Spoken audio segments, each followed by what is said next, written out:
I had lived next door to George for almost 2 years, but it wasn't until that warm spring afternoon that I really noticed him. He had always been there, of course, a quiet man in his late 60s with greying hair and kind eyes, someone you'd pass by without thinking much of it.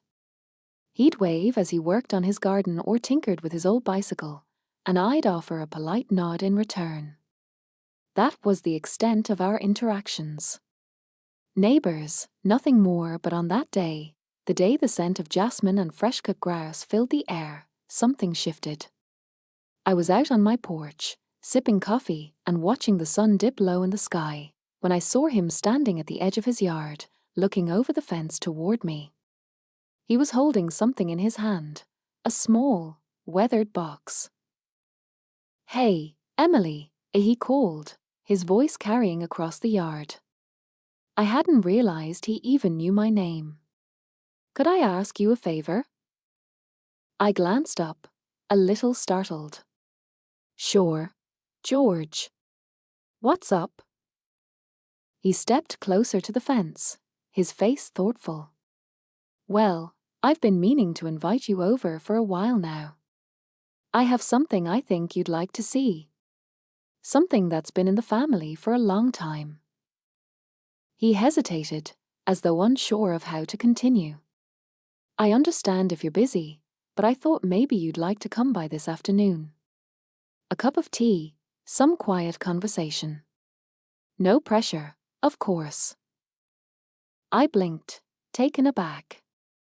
The invitation was casual, but there was an underlying sincerity in his voice that I couldn't ignore.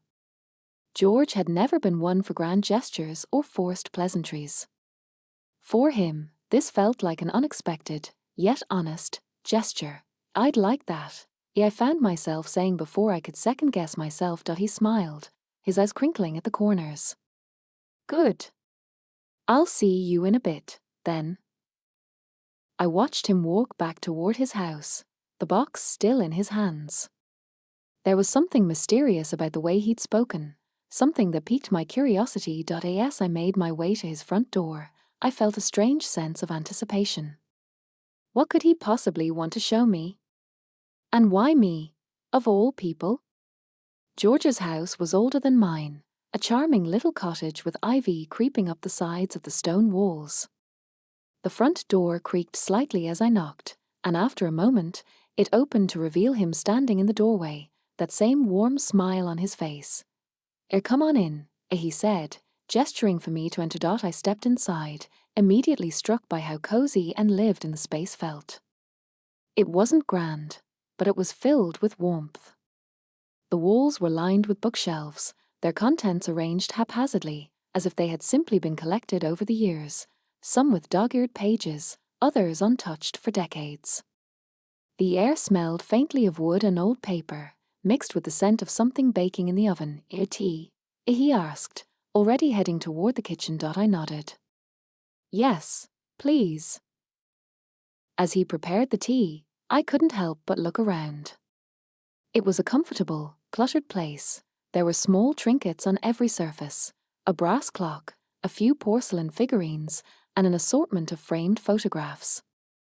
Most of the pictures were of people I didn't recognize. Family, I assumed, judging by the way they seemed so lovingly placed. George, though, was absent from most of them. When he returned with 2 steaming cups of tea, he set them on the small wooden table in front of me and sat down across from me, his expression one of quiet contemplation. "I've had this house for a long time," he said softly, settling into his chair. "My wife and I built it together. But she's been gone now for almost 5 years." I looked at him, noticing the flicker of sadness in his eyes. "I'm sorry," I said, my voice gentle. He nodded, his gaze distant for a moment. "It's been hard, you know. Sometimes, I feel like I'm just living in the echo of our life here. And then, one day, I found this." He reached for the box he'd been holding earlier, setting it carefully on the table between us. I watched as he opened it, revealing a collection of old letters and photographs, mostly faded, with yellowed edges, but still holding a sense of history. "These are letters from my time in the service," he explained, carefully picking up one of the pieces of paper and running his fingers over it. Letters I wrote to her. We were young back then, so full of dreams, of hopes for the future. She kept them all. I sat there, mesmerized, as he told me the story of his life, of love, war, and the deep bond he had shared with his late wife. With each word, I felt as if I was stepping into a world I had never known, a world of real, raw emotion. George wasn't just the quiet neighbor. He was a man who had loved deeply and lived fully, a man who had carried the weight of his past with grace and humility. We talked for hours that afternoon, the conversation flowing as naturally as the tea in our cups. George shared stories of his youth, of his travels and adventures, of the challenges he had faced after his wife's passing. His voice was steady, but there was a subtle vulnerability that lingered in his words. As the sun began to set, casting long shadows across the room, I realized that I had never felt so connected to another person. It wasn't just the stories he had shared, it was the quiet understanding that had formed between us, an unspoken bond that transcended the years between us. You've got a lot of history here, I said softly, glancing around at the photographs, the letters, the memories. George smiled, his eyes reflecting a deep sadness, but also a sense of peace. Yes, I do. But I've learned that sharing it with someone else, that's the part that makes it all worth it. It's easy to live in the past, but it's important to let others in, to share the moments that matter. I nodded, feeling the weight of his words.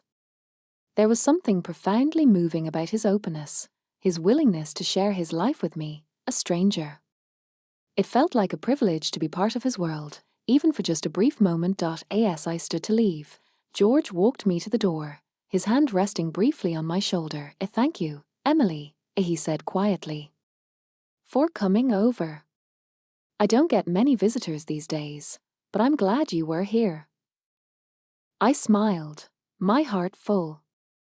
I'm glad I came, too. As I stepped out into the cool evening air, I felt a quiet sense of contentment wash over me. The day had started like any other, with its usual routine and rhythm.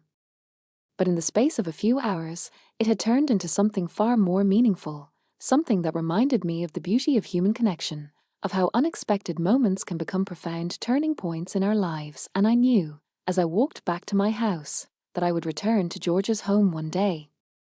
Not because of the stories he had shared, but because, in that small, quiet house, I had found something I hadn't known I was looking for, a reminder that sometimes the simplest acts of kindness can lead to the deepest connections.